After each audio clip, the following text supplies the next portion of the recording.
Bryce Young is entering year 3 with the Carolina Panthers, and I think that it is safe to say that this is the most important year of his career up to this point. Bryce Young still has a lot to prove, but going back to how he played in the back half of last season and his sophomore year, there's a lot of optimism around the Carolina Panthers right now. We're going to talk about everything that Bryce Young has done well up to this point and the negatives as well.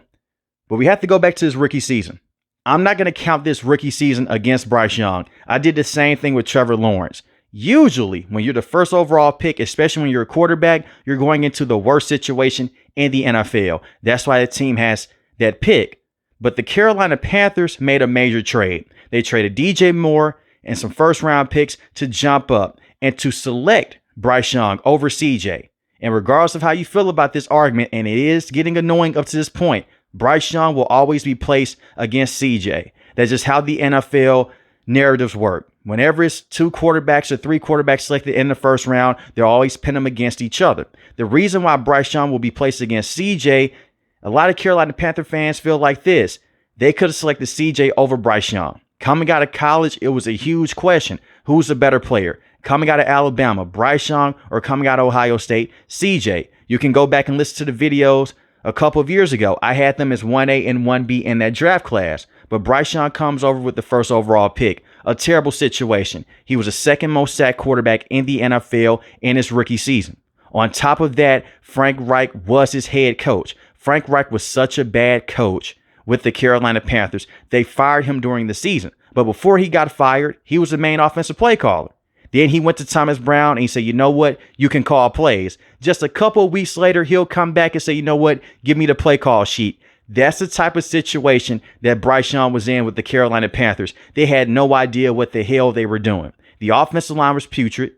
The coaching staff was terrible, and the wide receivers were not the best. His number one option was Adam Thielen. He did have over 1,000 yards receiving, but he was the only wide receiver that was getting open on a consistent basis. You did have Marshall Jr., but we see how things are panning out with him. He wasn't a good wide receiver. And you had Jonathan Mingo. So the weapons around Bryce Young were not the best, and they did not have a consistent run game. But in year number 2, there was a lot of excitement around this organization for the simple fact that they hired Dave Canales to be the brand new head coach. He just came off a red hot stint with the Tampa Bay Buccaneers. Now, I want you guys to remember this.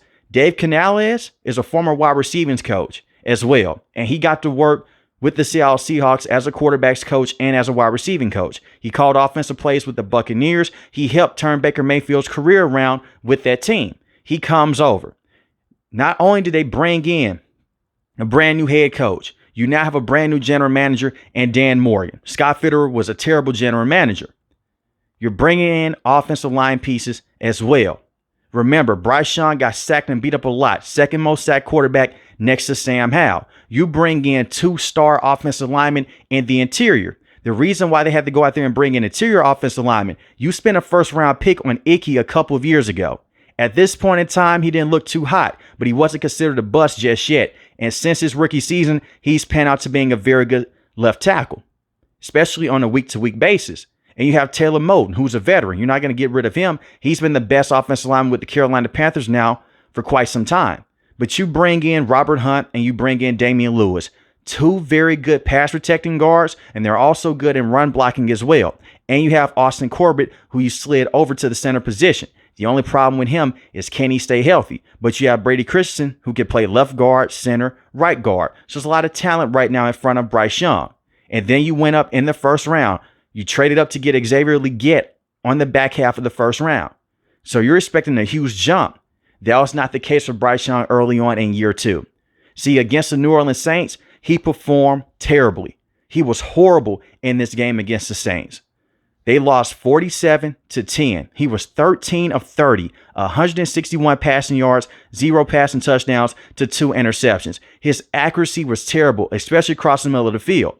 Remember, this is a quarterback that got beat up a lot his rookie season. He didn't trust his offensive line, and you can see that from the first snap. Bryce Young is not climbing up inside the pocket. He's throwing off his back foot, and you don't want a young player to develop those habits. The first player that comes to mind for me is David Carr. Many years ago, he's the brother of Derek Carr. They selected him in the first round with the Houston Texans. The reason why his career did not pan out, he got beat to hell early on in his career.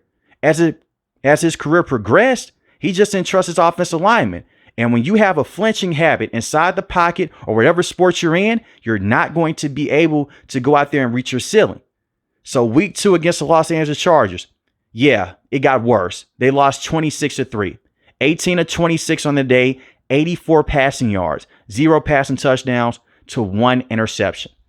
Bryce Young would be benched after week 2 in favor of Andy Dalton. And to put icing on the cake for Bryce Young at this point in time for his bad fortune, Andy Dalton will immediately come in and win a game over the Las Vegas Raiders. So at this point in time, a lot of people, and myself included, I'm not going to run away from it. We're writing Bryce Young off. And in the past, I said that Bryce Young could be a franchise quarterback with this organization. But you look at the moves they made. You traded up in the draft to get Xavier Legette. You go out there, you get Deontay Johnson from the Steelers. You're adding in the right pieces around Bryce Young, and he's not performing up to standard. I understand you want to go out there, you want to be patient, you want to see your quarterback go through the lows and go through the highs. But at this point in time in the season, you want Bryce Young to take that jump forward. He just wasn't able to just yet. But something that did work out in his favor, which is terrible for Andy Dalton got into a car accident and he hurt his thumb. And I'm happy that him and his family are all okay. His kids were in the car and the same with his dog. Everyone else was okay, including Andy Dalton. He just hurt his thumb. So Bryce Young, right back to the starting lineup. Bryce Young would go against the Denver Broncos. This game would not be pretty either. He was 24-37 on the day, 224 passing yards. You may say, hey, that's solid. That's better than the first 2 games against the Chargers and against the Saints. 2 passing touchdowns and 2 interceptions. And one of those touchdowns came in garbage time. The Carolina Panthers offense was abysmal for majority of the game. The first drive, they looked good. After that, they took a major step back. And a lot of it was because Dave Canales, he didn't have that confidence in Bryce Young. It was a bunch of screens, a bunch of passes underneath. And you could still see a quarterback that didn't trust his offensive line. He was not climbing inside the pocket. When Bryce Young came out of Alabama, a lot of people, including myself, were saying, hey, his best strength is the fact that he's a playmaker, playing the quarterback position. He can get the most out of players around him. When you go back to that last season at Alabama, he had Jahmyr Gibbs. He wasn't throwing to wide receivers like Julio Jones, Jerry Jeudy, the same with Amari Cooper. He wasn't throwing to first-round picks out there. He was throwing to a lot of guys, more than likely they're going to be late-round picks in the NFL draft, or they're going to go undrafted. And Bryce Young got the most out of those players at Alabama. He was great, especially against Georgia. For an undersized quarterback, he had a lot of mobility, and he played like he was 6'5". But at the NFL level, we just haven't seen it just yet up to this point. But against the New Orleans Saints, something clicked. They beat the New Orleans Saints 23-22. He was 16-26 on the day, 171 passing yards, 1 passing touchdown, 1 interception. But this is the key here. That interception was not on Bryce Young. He throws a football deep down the field to Xavier Legette that should have went for a huge gain.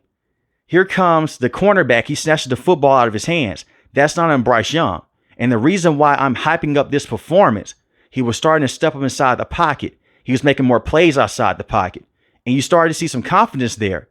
When he'll go out there and he'll get a first down, he's shaking his head and he's starting to dance a little bit. We didn't see this from Bryce Young his rookie season. We didn't see this in the first couple games in year 2.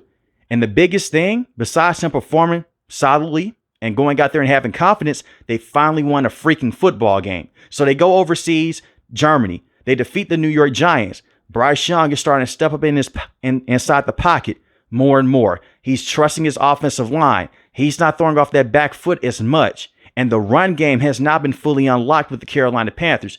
Remember, year 1, they're in the bottom of the league in terms of rushing efficiency. In year 2, you have Chuba Hubbard, this improved offensive line. They're taking the pressure off of Bryce Young. And Dave Canales is starting to let Bryce Young throw the football deep down the field to weapons like Xavier Legette and the same with Jalen Coker. This is some things that we didn't see early on. This is development, but it is against the New York Giants. It is against the New Orleans Saints, 2 of the weaker teams in the NFL from this previous season. But against the Kansas City Chiefs, this was the breakout moment for Bryce Young. They did lose this matchup, but they lost this game 30-27. The reason why I'm really focusing in on this game, this is the moment to where Bryce Young broke out as a star for the Carolina Panthers last year. If Bryce Young becomes a superstar in the NFL, we have to go back and look at this game. The Kansas City Chiefs, they did have a lot of close games last season, a lot of one-score games. But this team, They're not a bad team. They just went to the Super Bowl. They're still one of the best teams in the NFL over the last couple of years, and they have a superstar in Patrick Mahomes. But they lose this game 30-27. Bryce Young performed very well. 21 of 35 on the day, 263 passing yards, 1 passing touchdown, 0 interceptions. Now you may say, hey, he only had 1 passing touchdown. Every time they needed a big play on third down, Bryce Young would get them to the next level, throwing the football repeatedly down the field to Xavier Legette, to Jalen Coker, and the same with JT Sanders. Unfortunately, this would be the game where JT Sanders flipped on his head and he hurt his neck, and he'll miss significant time moving forward. Long term, he will be okay. But you got to see Bryce Young over and over again get this team into field goal situations, go out there and get them into the red zone. They just couldn't push the football in. They went for 2. They were able to convert the 2-point conversion. It came down to their defense laying them down. Patrick Mahomes runs them into field goal range, and the Kansas City Chiefs, they walk off with a field goal victory. But up to this point, Bryce Young did not play well on a drive-to-drive basis. Every single drive he's going out there, he's matching the productivity for the offense on the other side with the Chiefs. And this is still a young player that a lot of people are looking at and are saying, okay, we may have something here. You're still viewing Bryce Young with a cautious eye. You're saying, okay, we see you. We've seen bad quarterbacks in the past. They'll go out there, they'll go on the stretch, they'll have some big time games. But against the Super Bowl champions at this point in time, this was a major improvement for Bryce Young. And if it wasn't for their defense and that major drop by Xavier Legette, maybe they go out there and maybe they win this football game. As the season progressed, you started to see Bryce Young believe more in himself and believe in the offense around him. And this is the one thing that Dave Canales was harping on. Bryce Young is improving every single day. Even when he benched him, Dave Canales said that this is a reset, and that bothered the hell out of me. I was concerned. The last coach that I heard come out and say this is a reset was Robert Saleh with Zach Wilson and the Aaron Rodgers situation. Anytime you hear a coach say, hey, we're going for a reset here, that player may not come back this season and be a starter, depending on how the player in front of them are performing. But he always spoke glowingly of Bryce Young, pumping that confidence in him. They go against the Philadelphia Eagles, a team that just won the Super Bowl with the Chiefs. If it wasn't for Xavier Legette dropping the football, they're going to go out there and they're going to win that football game. And then on the other side, their defense was so terrible, they couldn't stop the run. They couldn't stop Jalen Hurts running the football, and the same with Saquon. But yet Bryce Young is keeping them in the game. 19 of 34, 191 passing yards, 1 passing touchdown. He did have an interception. Now, I'm not going to gloss over the bad moments. When he went against the Dallas Cowboys, he looked terrible. It was a terrible matchup, but the offensive line let him down. And this is a problem that I'm having with Bryce Young. Whenever he goes against consistent pressure over and over again, and he's still young, he's entering year 3 here. When he goes against consistent pressure, he just doesn't know what to do. Hopefully Dave Canales can work on that this offseason, and they're working on that as I record this video, because eventually you're not going to have your offensive line go out there and step up every single week. They're going to have some bad games, just like how Bryce Young, he's going to have some bad games. They're human at the end of the day. But can Bryce Young overcome bad offensive line play? But when they went against the Dallas Cowboys, they completely wrecked them. Bryce Young did have some solid moments, but overall they lost that game 30-14. 19 of 28, 219 passing yards, 1 passing touchdown to 2 interceptions. That will be his last bad game. He will go on and finish out the season strongly. 17 total touchdowns to 3 interceptions in his last 8 games. If you have a lot of concerns with Bryce Young moving forward, I fully understand it. But I look at it from this standpoint. If he was able to go out there and learn from his mistakes, trust his offensive line, work off the run game, and make plays outside the pocket here and there, that's a quarterback that's developing. He did not look like the same quarterback in year 2 that we saw in year 1. A lot of that is more reps. Understand that. But Dave Canales took a lot of pressure off of Bryce Young. Look at this play against the Atlanta Falcons. This is Miles Sanders going up the B gap here, going in between that traffic, going for a wide open touchdown on Matthew Judon. And the reason why I point out this play, this is just a great play call by Dave Canales, but Bryce Young has to have the awareness to notice this. Mostly when you see coaches go out there, especially with Kyle Shanahan, they run a lot of routes to the running backs to the outside. And depending on the linebacker, they may be able to go out there and cover that. They run it to the flat and then run up the field. It's a wheel route. But when you look at this situation, No one in the Falcons defense is expecting for Miles Sanders to run in between the traffic. Have Dave Canales. Remember when I say he's a former wide receiving coach? This is really when we're going to get to see these wide receivers develop to the next level. Xavier Legette last year had a solid year. I'm a huge fan of him. I know that he had those drops. He's a rookie. He's going to get better. But he had 49 receptions, 500 receiving yards, 4 receiving touchdowns. He averaged 10 yards a catch. If you're going to stick with Bryce Young through the low times, please stick with Xavier Legette. I can't harp on this enough. He has potential, even with them selecting T-Mac in the first round, to being their best wide receiver. That explosiveness that he has coming off the line of scrimmage, the body control, the ability to make moves after the catch. He is a very good wide receiver. You just have to stick with him. And as the season progressed with him as well, the routes got better, smoother routes because of Dave Canales. And I look at T-Mac. McMillan, coming out of Arizona, 6'5", 215 pounds. He's a video game character. You look at Drake London, you look at Mike Evans. That's the type of wide receiver you're going for here. You want a bunch of speed and a bunch of length on the field. In terms of Bryce Young not having to be accurate every single time, the catching radius with him and Xavier Legette and T-Mac and Jalen Coker, it's there. All of these wide receivers are 6'2" and up. This is a big wide receiving room. And I know a lot of Panther fans may say we have Hunter Renfrow. I don't expect much out of Hunter Renfrow. I'd rather see Jimmy Horn go out there. Coming over from Colorado, there's a lot of good upside there with him and that speed. He's 5'10". He is an undersized player. He's skinny.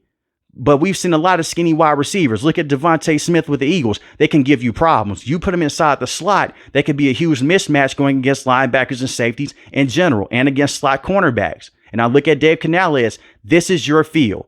Quarterbacks, wide receivers. Go out there and help these players develop and move forward. But the excuses with Bryce Young, he doesn't have any right now. You have a strong offensive line. Like I mentioned before, Ickey played very well last season. Just a couple of years ago, he allowed 11 sacks on the year. Since then, he's been Mr. Consistent at the left tackle position. Taylor Moton is getting up there in age. He's Mr. Reliable. Robert Hunt, very good player. Same with Damian Lewis. And that offensive line helps Bryce Young from a pass protecting standpoint. And it's also this. It's more than just the wide receivers and the tight ends that they have. It's the running back room. Chuba Hubbard was a top running back last season. Chuba Hubbard went out there and had 1,195 rushing yards, 10 rushing touchdowns. Those are phenomenal stats. He was a bell cow. The running backs behind him, they ran into some problems. Miles Sanders was not a good running back. Miles Sanders dealt with a lot of injuries. Even though he had the major catch against the Atlanta Falcons, that beautiful route, he wasn't consistent enough with his health.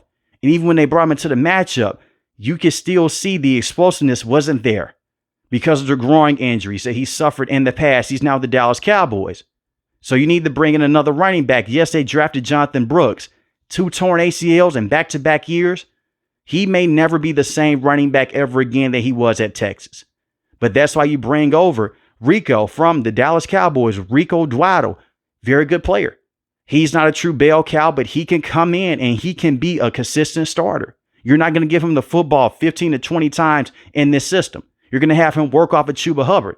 And that's what they really wanted with Jonathan Brooks. And that's what they wanted with Chuba Hubbard. But it didn't pan out because of the injuries with Brooks. But you have Rico. He had over 1,000 yards rushing last season with the Dallas Cowboys. And the Cowboys' offensive line was very inconsistent. So Bryce Young has the running back room to help him out. The wide receiving room, it is young, but there's a lot of talent there. And you still have Adam Thielen, a very good veteran inside the slot. Let's not forget, Adam Thielen can still go out there and give you a lot of problems, even though he's on the wrong side of 30. Adam Thielen can go out there and still be one of the best route runners in the NFL. We got to see this against Tampa Bay Buccaneers, against the Falcons, and against the Las Vegas Raiders. So the Carolina Panthers, they have placed Bryce Young into an amazing spot compared to year one. It comes down to him. Can he truly develop? And if you look at his numbers, and you'll say, man, Bryce Young may be a bust because the career has been off to a hot start. Rookie season, 11 passing touchdowns to 10 interceptions. In year 2, 15 passing touchdowns, 9 interceptions. I hear you. That's not pretty. That's terrible, especially for a first overall pick. But look at the situation that he's been placed into. It takes time. And I know a lot of people are going to compare him to CJ. They're going to say CJ went out with the Houston Texans. They made the NFL playoffs not once but twice. They won their division. That's true. But I'm not going to compare Bryce Young to CJ. That's two different situations there. The Houston Texans, they were in a terrible situation with CJ. He helped uplift that franchise, but a better coaching staff early on. Bryce still does need to step up. I'm not going to come on here and say that he is just 100% a victim. He has his bad moments. But if Bryce Young can continue to build off of how he played in the last 8 games last season, there is no reason to why the Carolina Panthers should not be able to go out there and win 8 to 9 games. If you want to say they're a playoff team, go ahead. I'm not going to do that. I've said that in the past. They didn't make the NFL playoffs. And I don't even think the playoffs are the ultimate goal here for the Carolina Panthers just yet. It's just getting Bryce to that next level and improving from last season. And this video is basically all about the offense. I've talked about the defense before. I've touched on the defense in other videos. But they've added a lot of pieces on that end of the field. And they've done a lot of good things to bring in more help to stop the run and get to the passer on a consistent basis. They dealt with a lot of injuries on defense, which also put more stress on Bryce Young. Look at that game against the Atlanta Falcons. He had to have 5 total touchdowns to win that matchup. No quarterback should ever be in that situation. But he was able to go out there and be a playmaker last season. If Bryce Young can do that on a consistent basis, there is no reason to why the Carolina Panthers can't have a bright future. I trust Dave Canales. I trust the offensive line. We'll see how T-Mac pans out, which is really crazy when I look at the height of these wide receivers and Coker, the same with Leggett and Teteroa McMillan. There's a great chance that you're going to get a lot of fade balls in the red zone, which comes down to the accuracy of Bryce Young. Put the football to where only the wide receiver can get it.